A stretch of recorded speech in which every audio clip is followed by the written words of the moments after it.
Andresito. Somos de la casa, no hay Sí, problema. sí, con Andrés tuvimos la oportunidad de trabajar juntos, ¿cuánto? 8 años. Sí, en Estudio Price, cuando estábamos ahí en Cerrito La 68. pasábamos bien, ¿no? La pasamos bien, sí. Bueno, y ahora él fue socio del Estudio Price Waterhouse muchísimos años y le está poniendo el granito de arena en la función pública. Así que felicitaciones. Bueno, gracias. Bueno, gracias, Carlos. Y gracias a IDEA por la invitación. Realmente muy, muy agradable compartir, aunque sea unos ratos, unos momentos lindos con todos ustedes y aparte ver que crece la convocatoria. Así que sí, felicitaciones realmente. Es un muy lindo evento. Hablábamos ayer que no hay eventos parecidos en el país, así que bueno, aprovechémoslo. Realmente vemos cómo va creciendo año a año, así que muy, muy agradecido por la invitación.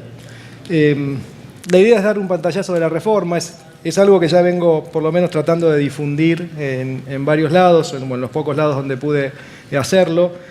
Dar una visión un poquito más general de la reforma, dado que el detalle es lo que se está viendo en parte del día de ayer, lo que van a seguir viendo hoy, pero por lo menos una visión un poquito más conceptual de a dónde apuntábamos con la reforma y dar algunos datos que son tan o más importantes que el detalle, datos sobre recaudación, situación fiscal. Me parece muy, muy interesante compartir esa información porque si no perdemos la perspectiva. Un dato de hoy, y me adelanto a alguna pregunta que pueda haber sobre el tema de la reglamentación, de la reforma. En el boletín oficial de hoy van a haber publicado el decreto 613. Y para todos aquellos interesados en el revalúo es una buena noticia porque es la prórroga por 6 meses para adherirse al revalúo. ¿Sí? Lo tienen publicado hoy, decreto 613. Y lo que vencía el último día hábil del 6º mes, esa era la fecha de vencimiento general, ahora se corre al último día del 12º mes posterior al del cierre del ejercicio y siguen estando los 60 días de gracia que tenía la AFIP para poder regular la fecha de vencimiento para aquellos ejercicios fiscales cerrados con anterioridad al decreto original que establecía la fecha de vencimiento. En síntesis, el vencimiento de agosto, que era el más masivo, cierres diciembre del 17, pasaría ahora a febrero del 2019. Con lo cual, creo que es una medida saludable y obviamente hay varias explicaciones o razones. La primera tal vez es que es un momento obviamente de variables económicas no estabilizadas y obviamente no es el mejor momento para tomar una decisión de mediano o largo plazo como es ingresar o no en el revalúo. Más allá de las tasas obviamente de interés que también están muy elevadas, en fin, no es un momento, no es el momento más indicado para tomar ese tipo de decisiones. Y la verdad es que aún si hubiera una estabilización muy rápida de estas variables, que es lo que todos esperamos, y quedaría muy poco margen de tiempo para tomar la decisión, para preparar lo que haya que preparar, para que los profesionales se adentren un poco más en este esquema del revalúo y puedan difundir los pros y los contras. Entonces pareció que lo más aconsejable era extender la fecha para el acogimiento, con lo cual, bueno, es una noticia más que fresca. Y bueno, tenemos más tiempo para seguirlo pensando y evaluando. ¿Sí? Andrés, antes que sigas, el que tiene alguna pregunta la puede hacer en un papelito, me hacen llegar, así yo después le... Bueno, vamos con la reforma. A ver, son dos grandes bloques que quiero compartirles. Primero, como les decía, la situación fiscal en lo que tiene que ver con los números en cuanto a el gasto público y la presión tributaria fundamentalmente. Y luego sí entrar en la reforma con un poquito más de detalle que tenga que ver con en qué contexto se trabajó sobre esta reforma, cuál era la situación también internacional que se tuvo en cuenta, en fin, y algunas otras cuestiones que tienen que ver con el desarrollo de este proyecto de reforma. Bueno, vamos a la primera parte. Algunos numeritos. Vamos al gasto público, que siempre se habla del gasto, el tamaño, el peso del Estado, etcétera, etcétera, pero bueno, normalmente no tenemos las cifras a mano. Bueno, acá tenemos la evolución del gasto público argentino como porcentaje del producto, ¿sí? Y vemos que el peso, ¿sí? o el tamaño del gasto como porcentaje del producto, bueno, ha tenido una evolución muy marcada, una tendencia muy marcada en los últimos 10, 12 años, hasta el 2015, donde en ese periodo de tiempo, digamos del 2002-2003 hasta el 2015, el ascenso de este indicador fue meteórico, ¿sí? Llegamos a un pico de casi 42% de gasto público con respecto al producto. Veníamos de un número bastante inferior a eso. Si uno toma el promedio de este porcentaje, de este indicador, en los últimos años inmediatos anteriores, el promedio de los últimos 10 años, 93 a 2003, si uno toma esa serie inmediata anterior a los 12 años posteriores, el promedio era del 24%, ¿sí? En ese diseño vivimos con un tamaño del gasto de 24 puntos. De ese indicador de 24 saltamos en 12 años 18 puntos. De 24 pasó a 42. Ese fue el desbarajuste que sufrimos en la economía argentina, 18 puntos. El pico entonces fue casi del 42% en el 2015, a partir de lo cual empezó obviamente a bajar con una serie de medidas que se han tomado y que se van a seguir adoptando. Vemos que ese indicador ya ha empezado a descender muy marcadamente y se espera que en este 2018 lo siga haciendo. Pero bueno, 18 puntos es el crecimiento del gasto y tengámoslo en cuenta para lo que ahora les comento. Pero veamos una medida adicional para que comparemos este tamaño, ¿sí?, o peso del gasto en nuestra economía con respecto a lo que pasa en otros países. Lo que trata de mostrar este gráfico justamente es, bueno, veamos qué pasa en el mundo, veamos las demás geografías, a ver qué tamaño tiene el gasto público como porcentaje del producto. Y está hecho de alguna forma que se pueda comparar, está hecho con el poder de compra puesto en paridad, es decir que los países ahí están más o menos medidos con la misma vara, no es el PBI per cápita, sino que es corregido por el poder de compra. Sí, es una medición un poquito más refinada. Argentina en esta muestra está en un nivel de $20.000 por año de producto per cápita, pero con el poder adquisitivo comparable con los demás países, ¿no? Y vemos entonces en esa curva o esa línea que vemos es el promedio de todas las geografías que están relevadas en este gráfico. Ese es el promedio. Quiere decir que un país que esté en esa línea, bueno, está en el promedio. Es exactamente muy similar a lo que pasa. Estaría en el estándar adecuado, digamos. No es que sea bueno, que sea lo ideal, pero estaría más o menos en el promedio. Vemos que Argentina, ¿sí?, es esa manchita celeste, está muy por encima de esa línea. Quiere decir que tiene un tamaño, ¿sí?, del gasto muy por encima de los comparables, ¿sí? Para los que están en precios de transferencia me van a entender muy bien. Hay un ajuste eventualmente muy, muy relevante. Tiene el tamaño del gasto de un país más desarrollado, ¿sí?, del que su nivel de ingresos indica, ¿sí? Y bueno, es fácil verlo. Si pudimos vivir con un tamaño del 24%, pasamos al 42%, casi sin escalas, en 12 años. Evidentemente, es como que nos excedimos en nuestra capacidad de gastar en función de los ingresos que tenemos, ¿sí? Vamos ahora a la otra pata de la ecuación, los ingresos, ¿sí?, la presión fiscal. ¿Y qué ha sucedido en este caso? Bueno, parecido el fenómeno, la tendencia es la misma, ha ido creciendo, ¿sí?, también hasta llegar en el año 2015 a un pico de 32 puntos, ¿sí? Ese 32 compara con 42 de gasto, o sea, estamos viendo que hay una brecha de 10, ¿sí?, que es una gran explicación del problema del déficit que tenemos. Después hay rentas de la propiedad, etcétera, etcétera, con lo cual no es 10 puntos el déficit primario que tenemos, pero claramente ese desbarajuste es el comienzo de esta situación de déficit fiscal que tenemos. A pesar que 32% de presión tributaria es récord en nuestro país, como este gráfico lo señala, ¿sí? Cuando hacemos la misma cuenta que les comentaba antes, ¿qué pasaba en el decenio 93 a 2003? Bueno, la presión fiscal en ese periodo era de 20-21 puntos. Quiere decir que también creció bastante la presión, crecimos 11 puntos de presión impositiva, ¿sí? Pero claro, si el gasto creció 18, no hay presión impositiva, no hay SUA que aguante para semejante tamaño del incremento del gasto, ¿sí? Pero lo cierto es que llegamos a 32 puntos de presión y a partir del 2015 ya empieza a bajar, como también vemos en este gráfico, con el 2018, que seguramente estaremos cerrando cerca de 30 puntos de presión, tal vez un poco menos.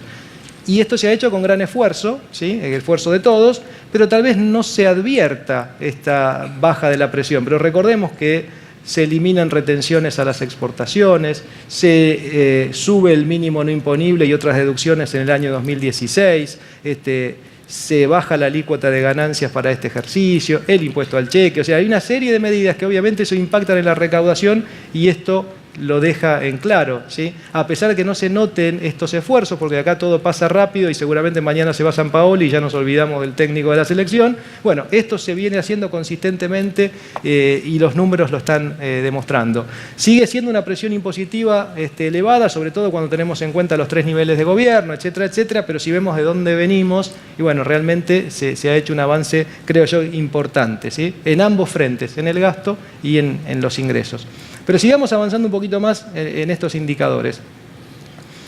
Esto es lo mismo, es la presión impositiva de Argentina, ¿sí? Con una serie un poquito más larga en el tiempo, nos permite ver la misma evolución, pero comparemos un poco. Esta línea naranja es la presión impositiva en los países OCDE. Bastante estable, ¿sí? En torno al 35%, 34% en la última medición, ¿sí? Con lo cual nos acercamos al nivel de presión tributaria de los países OCDE. ¿Y qué pasó en América Latina? Bueno, también creció la presión impositiva. Fíjense, esta línea violeta creció 7 puntos más o menos. Claro, nosotros crecimos 11 en ese mismo periodo, con lo cual, y obviamente estamos muy por encima de ese promedio de presión impositiva de América Latina. Es simplemente también para reflexionar, el incremento de la presión impositiva no se dio solamente en Argentina, se dio en la región. En Argentina se dio un poquito más firme este fenómeno, pero el problema que tenemos es que no hubo un correlato de la suba del gasto. Fue muy superior la suba del gasto a la suba de la presión impositiva. Bueno, esta era y sigue siendo la situación que tenemos que tratar de mejorar. Bueno, ahí vamos. Veamos, así como vimos antes cómo nos comparamos a nivel del gasto, veamos un poquito cómo nos comparamos a nivel de presión tributaria, a nivel ya de algunos impuestos en particular.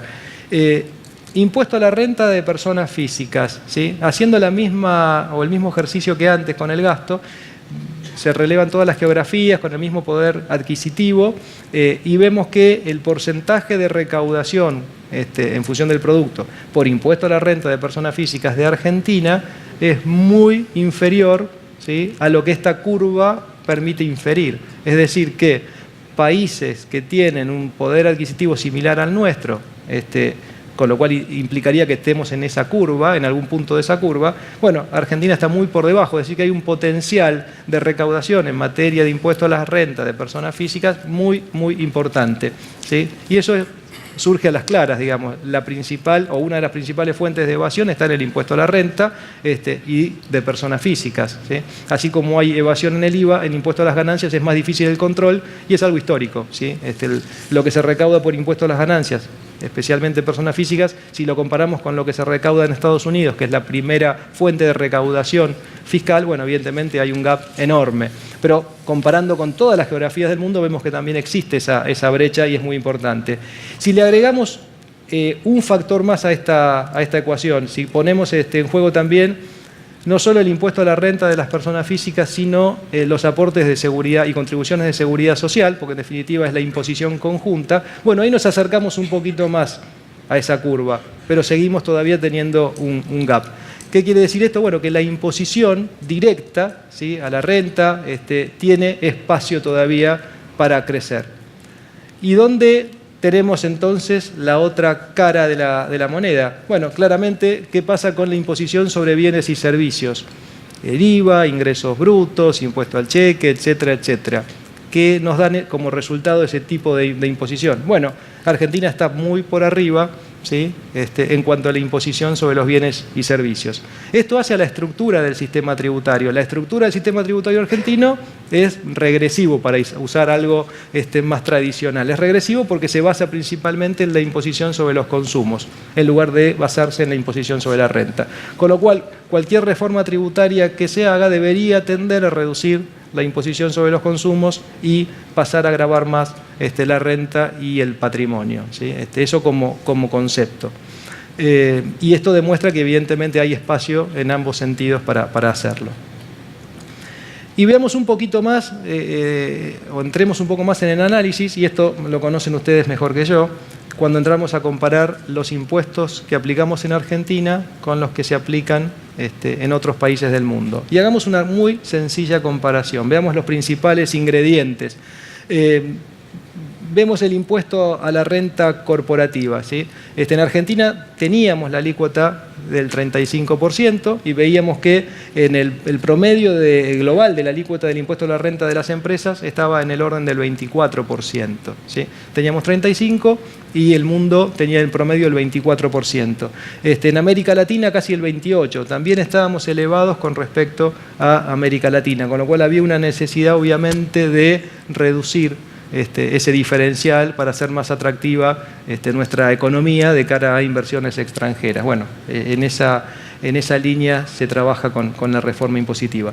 El impuesto al valor agregado, bueno, la alícuota general 21%, también luce elevada o muy elevada según la medición que tomemos.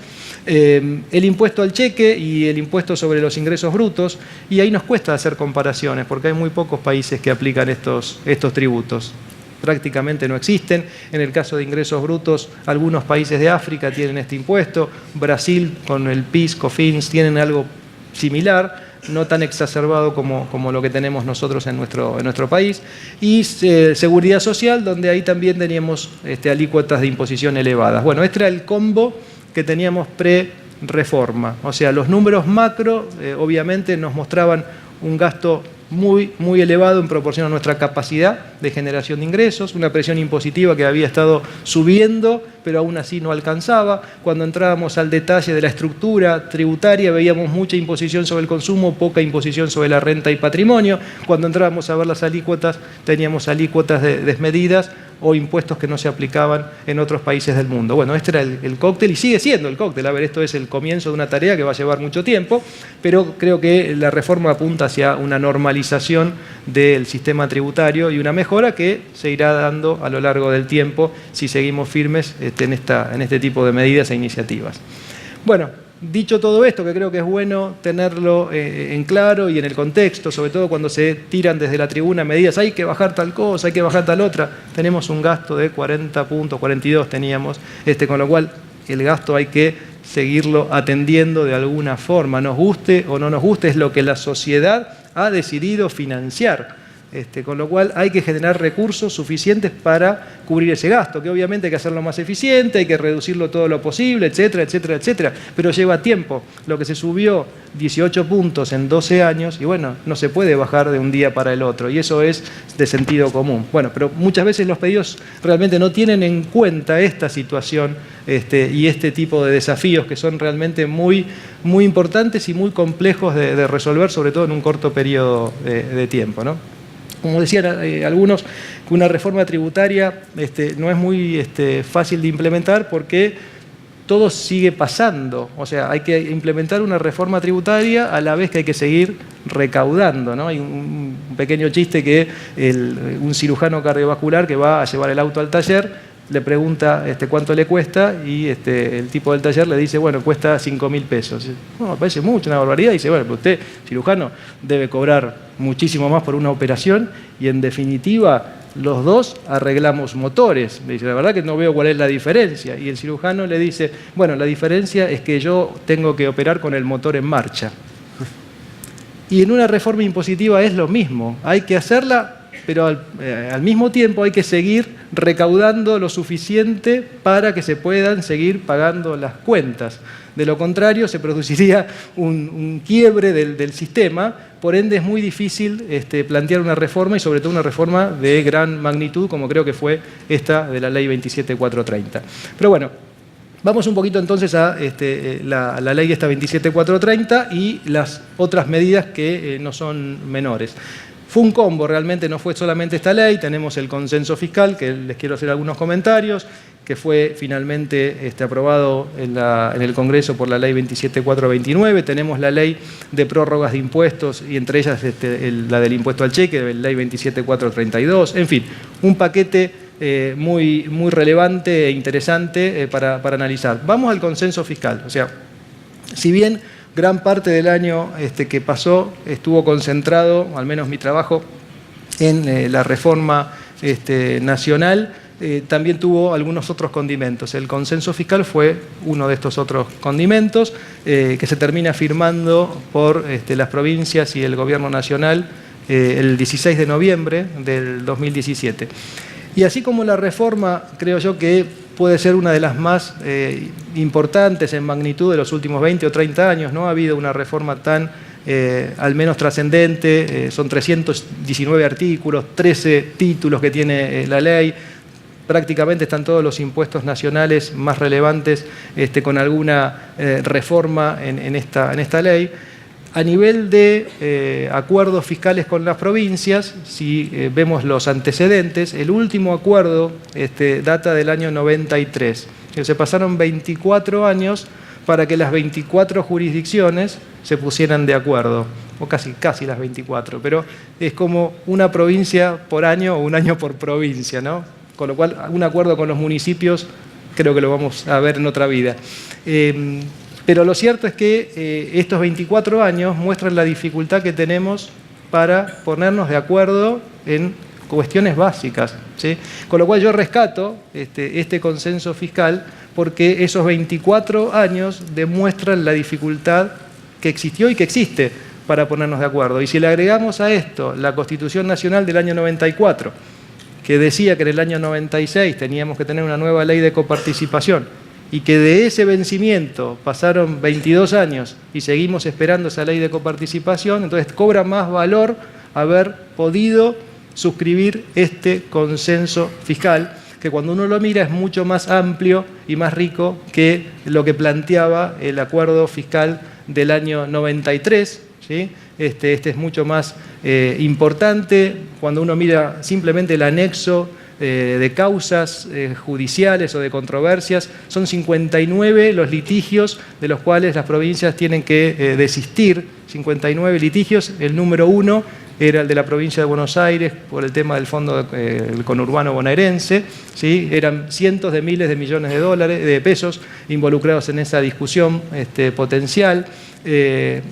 Todos los demás litigios son en muchos casos muy relevantes, con lo cual realmente este consenso fiscal es trascendente y creo que con el correr del tiempo le vamos a tener que dar más importancia de la que evidentemente ha tenido hasta ahora. Quedó un poquito opacado al comienzo tal vez por la reforma, pero los efectos ya se están viendo y a eso me quiero referir.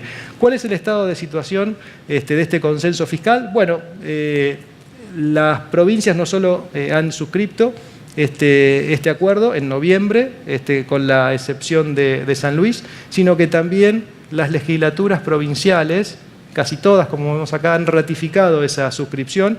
La única excepción sigue siendo la provincia de La Pampa, ¿sí? El resto, las 22 jurisdicciones, firmaron y sus legislaturas lo aprobaron en un muy corto periodo de tiempo. Esta misma situación, este mapa estaba en marzo, con lo cual desde noviembre hasta marzo, ¿sí? En ese muy corto periodo de tiempo, vacaciones en el medio, las legislaturas aprobaron el acuerdo, con lo cual es algo que se dio, que funcionó muy rápido y que pasó casi desapercibido todo este trabajo legislativo en cada una de las legislaturas provinciales. Y en términos de modificaciones que plantea, para por lo menos poner las que más nos atañen a nuestra métier impositiva, bueno, básicamente, y en materia de ingresos brutos, lo que plantea es compromisos, obviamente, de parte de las provincias, algunos de ejecución o de implementación inmediata, otros más diferidos en el tiempo. En cuanto a los compromisos de implementación inmediata, teníamos el eliminar este fenómeno de extraña jurisdicción, lo cual evidentemente implicaba una discriminación a aquellas empresas que no tenían establecimiento en la propia jurisdicción. Esto se ha hecho y eso tenía un costo fiscal bastante importante en algunas jurisdicciones, en las más grandes, en la provincia de Buenos Aires, en la ciudad, en Córdoba, etc. Esto se ha hecho, se ha implementado y ya está funcionando. La exportación de bienes, alguna jurisdicción seguía, la provincia de Misiones en particular, seguía grabando este tipo de actividad. Lo ha ya dejado de lado, no están sujetas las exportaciones en Misiones a este impuesto. Y luego teníamos un cronograma, ¿sí?, de alícuotas máximas y de exenciones en un periodo de 5 años, ¿no? Empezando en el 2018 hasta el 2022, que es un cronograma que tiene que irse cumpliendo y se está monitoreando para que obviamente se cumplan estos compromisos asumidos por los gobiernos provinciales. Pero repito, es una batería mucho más amplia que decir que solo el tema de impuestos sobre los ingresos brutos, ¿sí? A nivel impositivo tenemos impuestos inmobiliarios, temas municipales, temas de retenciones y percepciones o de saldos a favor, una batería bastante importante de temas. ¿Qué es lo que ha sucedido a nivel de recaudación? ¿Sí? Se han difundido mucho las subas de alícuotas en algunas provincias, sobre todo alícuotas que tienen que ver con el comercio minorista o con los servicios. Eso se ha difundido muchísimo, se ha difundido poco o nada lo que tiene que ver con las reducciones de alícuotas. Y la verdad que yo insisto en esto, porque siempre se comenta la noticia mala o la que genera ruido.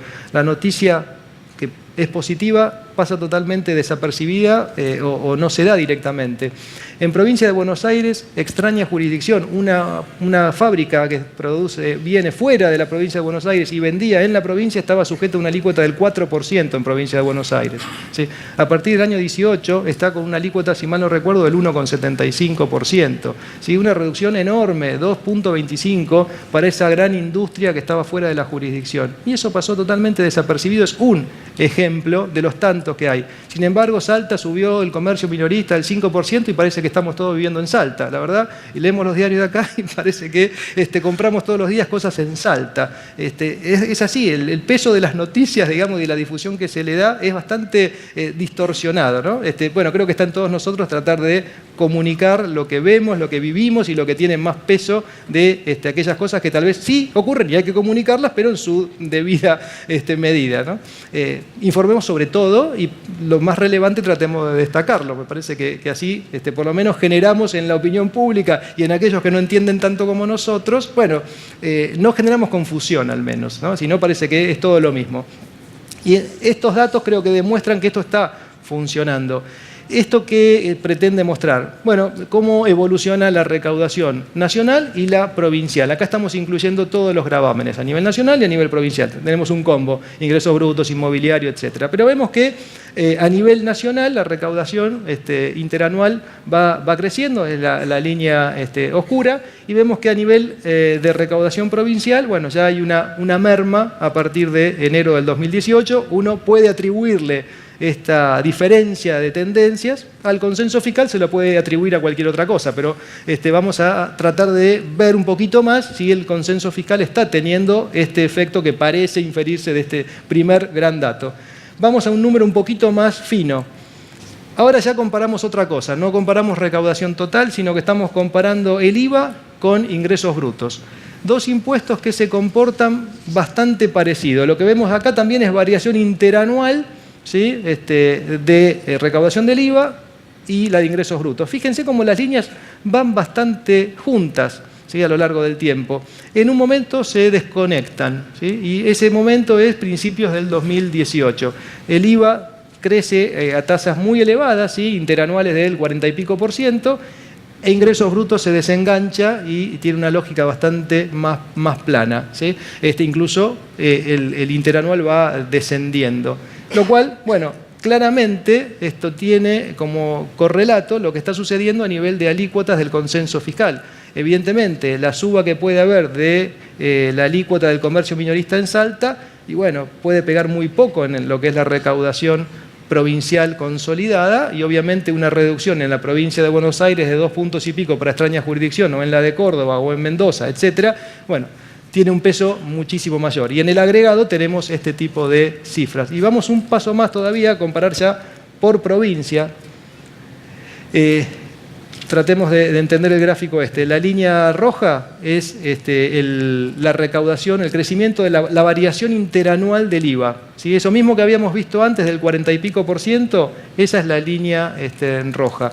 Y las restantes son los crecimientos de la recaudación interanual en cada una de las provincias. Obviamente los que están a la izquierda de esa línea, bueno, la variación interanual fue menor que el crecimiento del IVA. Los que exceden la línea, bueno, tienen un crecimiento muy superior. Pero vemos que la mayoría de las provincias, y en particular las provincias más grandes, bueno, el crecimiento de la recaudación, la variación interanual, está muy por debajo de esa línea del IVA. Provincia de Buenos Aires 23%, Ciudad de Buenos Aires por debajo del 30%, Córdoba el 30% de variación interanual, en fin, muchos puntos por debajo de la variación interanual del IVA. Bueno, y esto está sucediendo, esto es el periodo enero-mayo, o sea, los datos últimos, ¿sí?, que tenemos. Enero-mayo del 18 contra enero-mayo del 17. Y esta es la comparación que estamos viendo acá. Amén de controlar las alícuotas, si se están cumpliendo o no, los límites máximos, etcétera, etcétera, estos son los datos consolidados de recaudación en las principales provincias, ¿sí? Con lo cual, digo, el consenso fiscal es una realidad, no es una cosa así teórica que no tiene aplicación práctica. Desde lo legislativo está implementado, en los hechos se está monitoreando, se está cumpliendo y está teniendo efecto su cumplimiento en la recaudación impositiva de las jurisdicciones que están haciendo el esfuerzo para cumplir y obviamente ver cómo con esta baja de recursos provinciales obviamente se siguen manejando, pero tienen obviamente la ventaja que los números de recaudación nacional y lo que va vía coparticipación ha tenido un desenvolvimiento muy favorable, amén de que el gobierno nacional está devolviendo ese 15%, que era otra de las discusiones históricas, y que en el año 2016 se puso en caja y se devuelve a las provincias de ese 15%, 3% por año, con lo cual tienen un incremento de su recaudación. Bueno, dos temas, yendo ahora a la reforma de la Ley 27.430. Temas internacionales. Mientras se trabajaba en el proyecto de reforma, había dos cosas que estaban pasando en el mundo. Por un lado, teníamos la iniciativa BEPS de OCDE y G20, donde proponían una serie de planes de acción y obviamente teníamos que tenerlo en cuenta, por lo menos para ver si podíamos tomar algo de esa iniciativa. Y por otro lado, una reforma tributaria en los Estados Unidos que había que por lo menos tratar de entender hacia dónde iba para ver si implicaba algún tipo de cambio o ajuste en lo que estábamos pensando, y vemos que algunas cosas de nuestra reforma están inspiradas en eso que estaba sucediendo a nivel internacional. Veamos el tema en particular BEPS. De los 15 planes de acción, muchos de ellos se tomaron en cuenta a la hora de plantear la reforma nacional.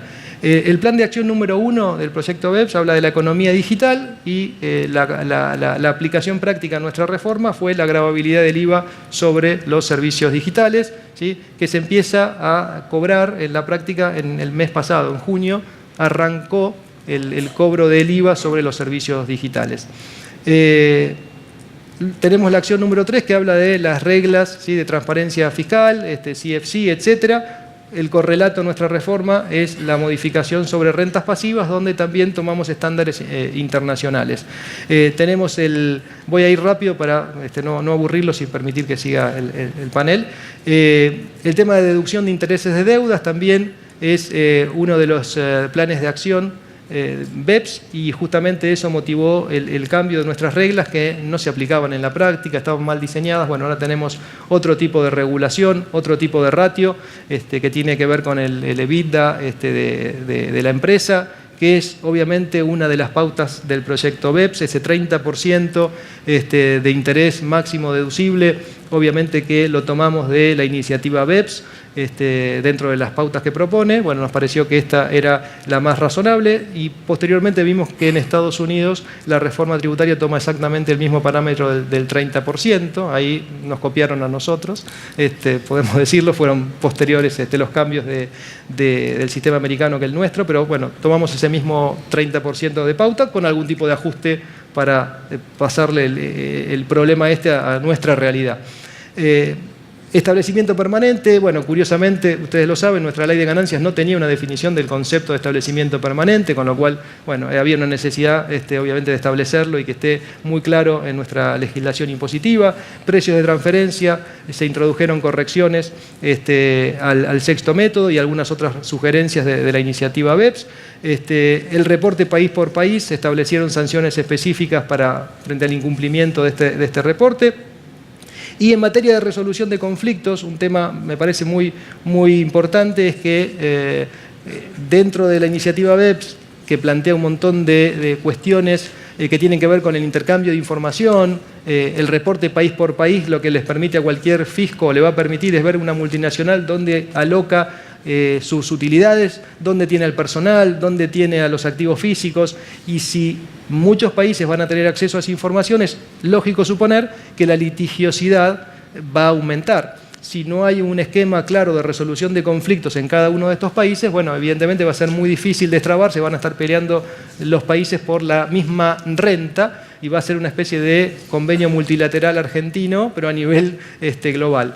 Por eso es que esta iniciativa BEPS lo que propone es que tienen que existir mecanismos de resolución de conflictos eficientes y claros y transparentes. Bueno, por esa razón incluimos o decidimos incluir en nuestra ley de procedimientos dos cuestiones. Uno, la posibilidad de tener acuerdos anticipados en materia de precios de transferencia, y dos, un procedimiento para que se tramiten los procedimientos de acuerdo mutuo que tenemos obviamente en los convenios de doble imposición. No había un procedimiento a seguir, de hecho no había procedimientos de acuerdo mutuo a pesar de tenerlo incluido en los convenios de doble imposición. Bueno, ahora existe ese protocolo de alguna forma que tenemos que seguir. En fin, como vemos, muchos de los planes de acción y de las iniciativas BEPS fueron receptadas en nuestra reforma. Y para tratar de cerrar y dar un pantallazo muy, muy general, tratemos de comparar la situación de una empresa industrial, agropecuaria, etcétera, pre-reforma y la situación post-reforma, viendo algunos indicadores muy, muy sencillos y contundentes, diría yo. Impuesto a las ganancias, ¿sí? Esta empresa, antes de la reforma, estaba teniendo que mirar una alícuota del 35% cuando hacía su flujo descontado. La reforma plantea el 25%, ¿sí? en dos etapas, ya tenemos el 30% ahora, va a pasar a ser el 25% en el 2020. ¿Sí? En la medida que las utilidades no se distribuyan, esta es la alícuota que está mirando y a la que va a descontar ese flujo. Con respecto a la actualización de los costos de los bienes, esta empresa hace una inversión en activo fijo. Pre-reforma no tenía chance de actualizar los costos de los bienes con inflación alta, baja, moderada, etcétera, etcétera, a pesar de que pase el tiempo, pasan 5 años, 6 años y seguía amortizando el mismo valor histórico.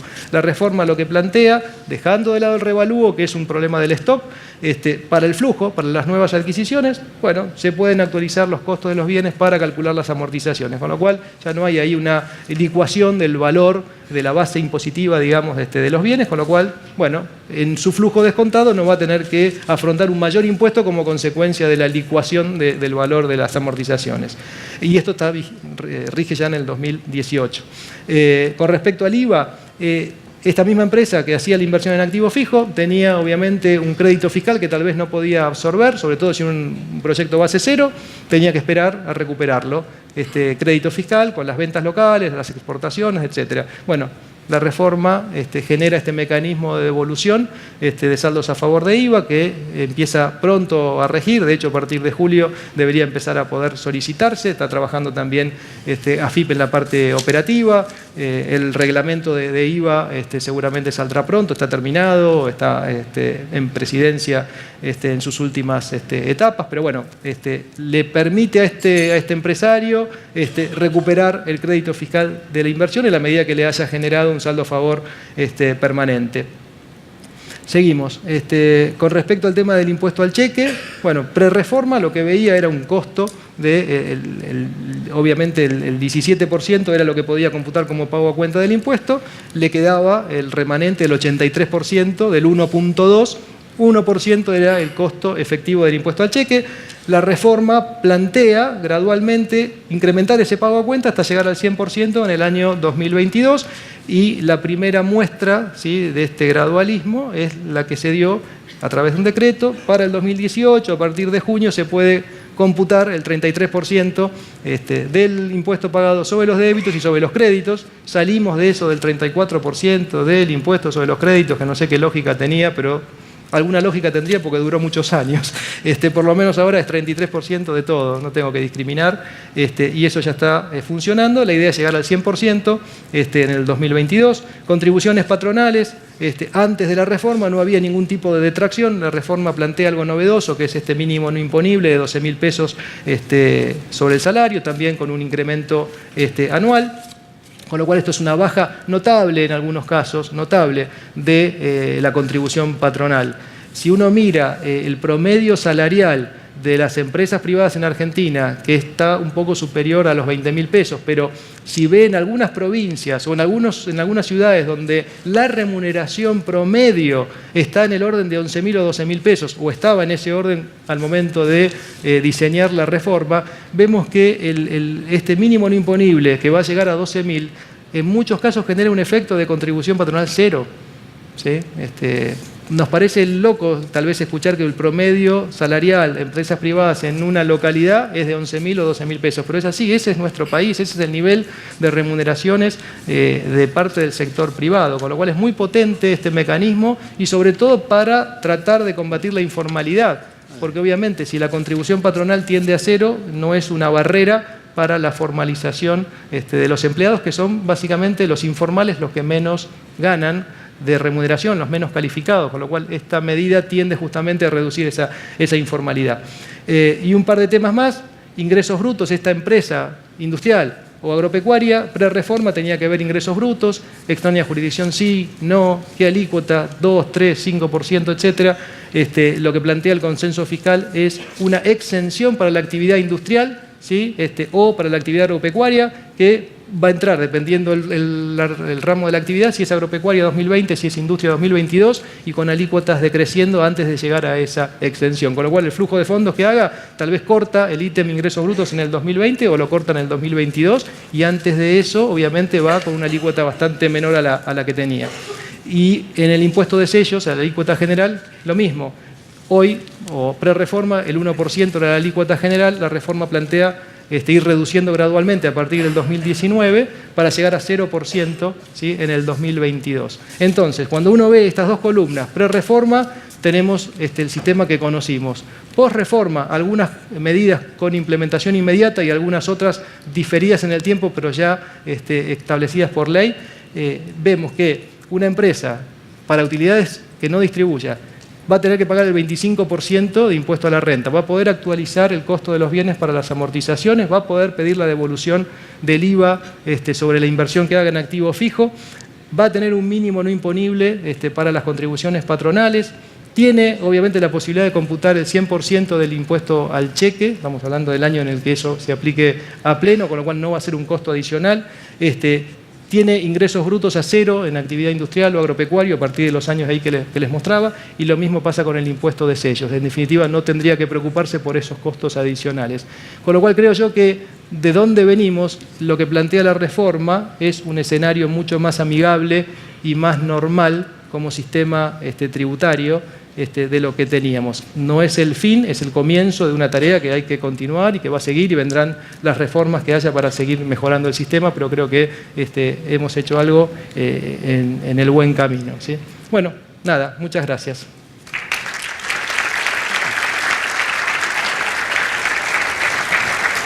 Hicieron más o menos 25 preguntas. Bueno. Muchas de revalúo, que hay algunas que las vamos a pasar para los paneles de la tarde porque tocan algunos temas, pero voy a tratar de resumir un poquitito. Hay versiones sobre la suspensión del consenso. ¿Qué nos puede decir sobre esto? Como todo, ¿viste? Son las perversiones periodísticas, sí. Y todas estas herramientas que hay, informáticas millennials, digamos, son fáciles de propagar todo este tipo de información, pero no sé, ¿tenés alguna? Son todas especulaciones en firme, la verdad.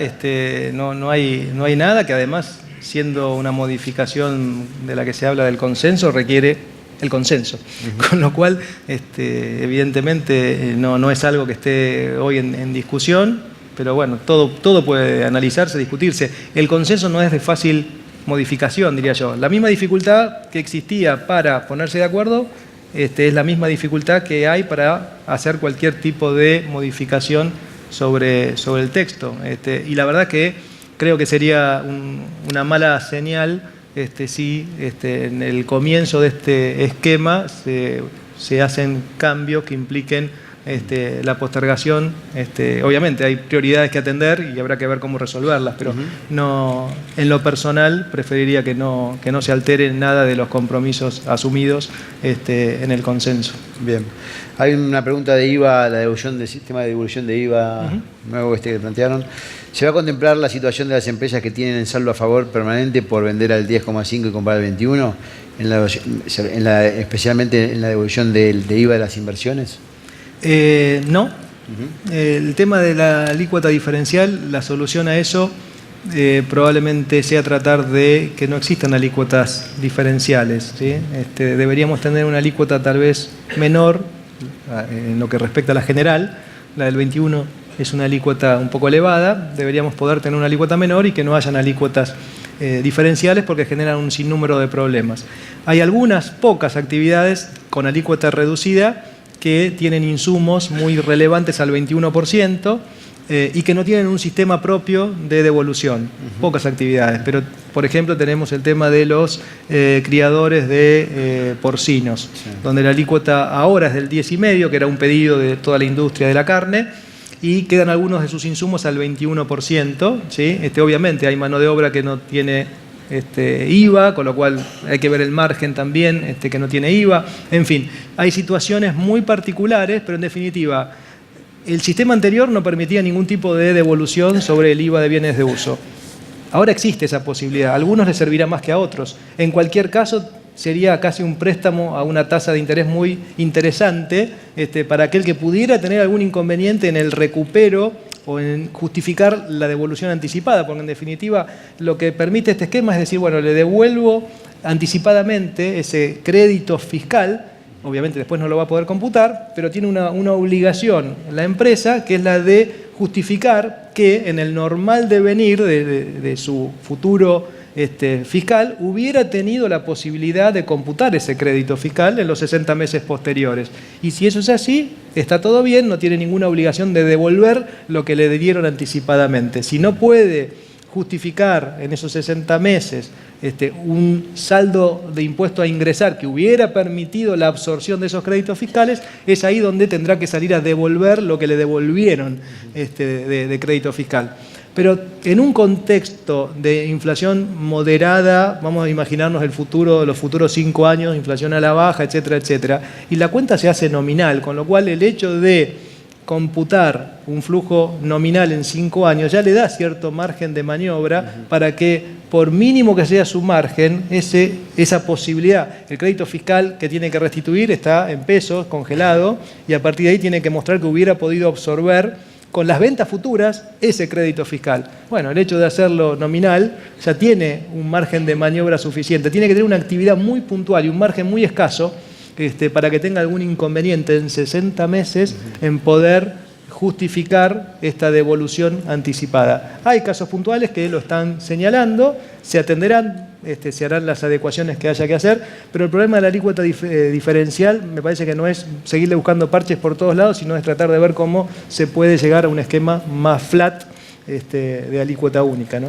Bien, una pregunta de revalúo. Los coeficientes de ajustes de los bienes que se adoptaron son bajos en relación al valor real del bien. ¿Sobre qué base se hicieron? ¿Está previsto adecuarlos a partir de esta prórroga?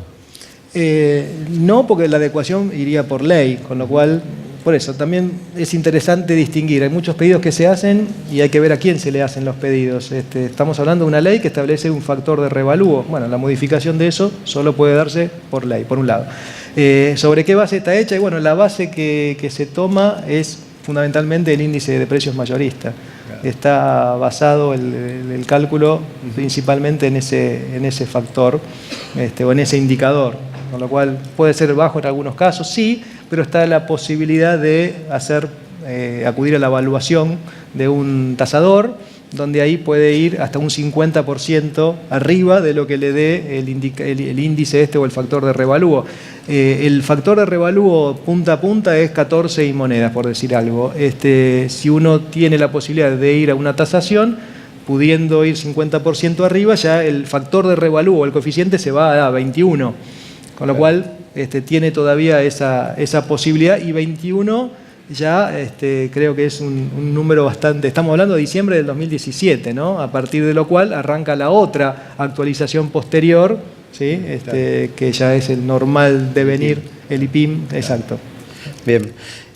Una de impuesto al cheque, interpretación de la vigencia para cierres distintos a diciembre del 2017. Concreto, cierre junio del 2018. ¿Se puede computar el impuesto al débito y crédito generado desde el 1 de enero del 2018? A ver. Y acá estoy tratando de hacer memoria, después lo miramos en detalle, pero Sí. el impuesto al cheque que empieza a tener mayor posibilidad de cómputo es el que se está pagando a partir de enero del 18. Okay. Eso es general para todo el mundo. ¿A partir de cuándo? A partir de cuando se va a poder computar ese mayor pago a cuenta, bueno, depende ahí del cierre de ejercicio. Pero el devengamiento, si se quiere, del monto computable como pago a cuenta ya arrancó en enero para todo el mundo. Si mal no recuerdo, la primera utilización que podía hacerse del incremento era junio del 2018. Sí. No recuerdo ahora si afectaba a todos los cierres por igual. Sí. Sí. Otra pregunta más. Bueno, hoy salieron a la mañana las proyecciones del Banco Central de la inflación en torno al 30%. Y hay una pregunta, es muy probable que lleguemos al 33%, estamos ahí, ¿no? De inflación en el año 2018. ¿Se va a aplicar el ajuste por inflación fiscal o se espera alguna modificación? Eso es una pregunta para Dios nomás. Sí. Bueno, recordemos que, para hacer algún tipo de aclaración válida tal vez, que lo que está en juego con esta cláusula gatillo, si se quiere, es la posibilidad del ajuste por inflación, que es el estático más el dinámico, es ese mecanismo de corrección, si se quiere, patrimonial, lo que está, digamos, de alguna forma, sí, condicionado a que se supere esta pauta. No estamos hablando de otro tipo de cuestiones como la actualización de quebrantos o la actualización de los costos de los bienes para las amortizaciones, bienes adquiridos con anterioridad a diciembre del 2017. O sea, cuando la cláusula esta del 100% y demás tiene que ver con el ajuste por inflación patrimonial, estático más dinámico, para los que tenemos algunos años más que otros, y nada más que para eso. El resto de las actualizaciones y demás siguen siguen sin cambios, independientemente de que la inflación se supere o no ese indicador. Bien, bueno, hay algunas preguntas más, pero nosotros tenemos una comisión de impuestos que nos juntamos una vez por mes y a lo mejor te invitemos de acá a fin de año algunas para que nos aclares algunas inquietudes que podamos tener, que básicamente están vinculadas con algunas de las preguntas de acá que hoy yo creo que todavía no tienen respuesta. Gracias y le paso un aviso a todos. Nosotros tenemos un chat de WhatsApp, un grupo que ya somos 90 personas vinculadas a la función impositiva. Yo soy el administrador del grupo, con lo cual... ¿Vos das de baja? Yo doy de baja o doy de alta. Así que al que le interese participar, obviamente de todos los que están acá están invitados, a través mío o a través de Matías Álvarez le dan un papelito con su teléfono, el puesto que ocupan y yo los voy a sumar. Es un mecanismo de comunicación muy ágil y cualquier inquietud, bueno, yo tengo contacto con vos, con lo cual te lo puedo pasar. Así que creo que es un win-win, a ustedes les sirve también para ver las inquietudes que tiene el sector privado y bueno. Así que agradecerte nuevamente, es un placer. Un mensaje parroquial nada más, que tiene que ver con la reglamentación. Para hacer un raconto, desde enero hasta hoy, ya creo que el decreto de hoy debe ser el decreto número 8 de la reglamentación, porque desde que salió la ley, ¿y cuándo se va a reglamentar? Era la pregunta de todos los días, que ya harto de escucharla. Bueno, ya se ha reglamentado bastante, lo que pasa es que se pierde en la vorágine, pero este es el 8º decreto. ¿Qué es lo que se reglamentó hasta ahora? Renta financiera para sujetos del exterior, IVA de servicios digitales, el revalúo impositivo. Hoy salió el 2º decreto sobre el mismo tema de revalúo impositivo y contable, impuestos internos, impuestos sobre los combustibles, y siguen las firmas. ¿Qué es lo que está en el tapete? O por lo menos lo que está por salir, seguridad social. Bueno, vieron que la semana esta o la anterior salió monotributo. La reglamentación de seguridad social, esta está también por salir muy pronto, están los toques finales, con lo cual es inminente. El IVA general tardará un tiempo de tramitación, pero también saldrá pronto la reglamentación y queda obviamente la parte más central de toda la reglamentación, que es la de ganancias completa, que está muy avanzada, yo diría casi no está cerrado, pero está muy avanzado para que salga en los próximos meses. Y ahí completarías el abanico de toda la reglamentación, más allá después de un proyecto de ley de unidad de valor tributario, cómo se pueda llevar al Congreso esa propuesta, pero creo que en un tiempo bastante corto para nuestros estándares se ha puesto en marcha, y creo yo hasta ahora bastante bien. No era fácil poner en marcha cosas que son inéditas. Renta financiera para sujetos del exterior es algo inédito en nuestro país, renta financiera para sujetos del país también. pero cómo aplicar el impuesto, sobre todo en algo que responde a una modificación parlamentaria. Recordemos que el proyecto no tenía un impuesto sobre las LEVACs, ni en algunas otras cositas, y hubo que salir rápido a reglamentar algo bastante difícil, porque la LEVAC es fácil tratar de decir cómo cobrarle al sujeto del exterior.